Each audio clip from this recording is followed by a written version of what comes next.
Ilang araw pa lang mahigit 48,000 violators na ang nahuli sa Metro Manila matapos simulan nitong Lunes ang Safer Cities Initiative. Kaugnay ito ng mahigpit na pagpapatupad ng city ordinances laban sa inuman sa kalsada, pagvividyoke ng 10 oras ng gabi at paglabag sa curfew. At ngayon sumunod na rin ang ilang kalapit na lungsod sa pagpapatupad nito tulad ng Antipolo City sa Rizal. Si Kim Salinas may balitang A to Z. Huli ang libu-libong individual sa paglabag sa city ordinances sa National Capital Region sa loob pa lang ng 2 araw.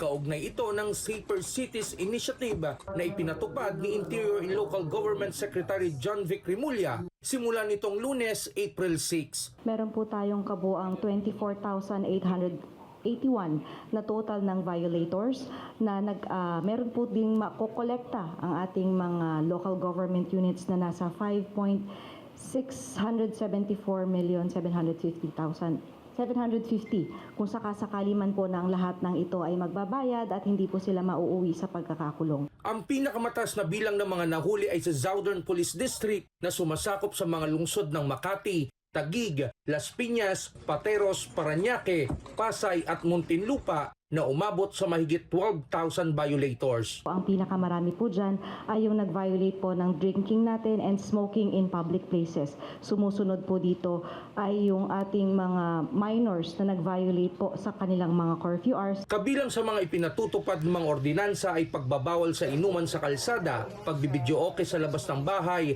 at paggalagalang mga bata ng pasado alas 10 ng gabi at paglalakad sa kalsada ng walang t-shirt.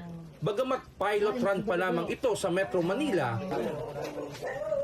ipinatutupad na rin ito ng ilang karatig lungsod katulad ng Antipolo City. Sa 119 po na ito is 4 po ang nag-violate ng traffic code, 28 po sa curfew.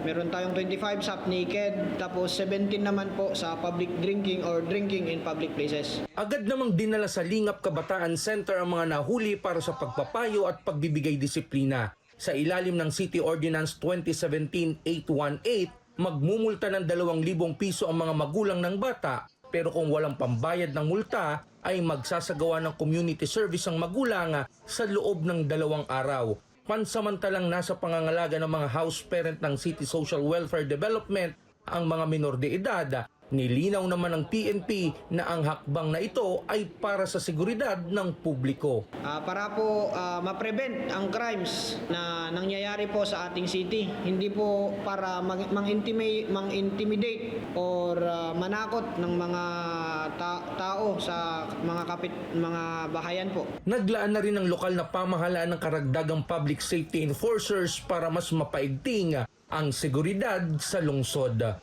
Para sa Balitang A to Z, Kim Salinas.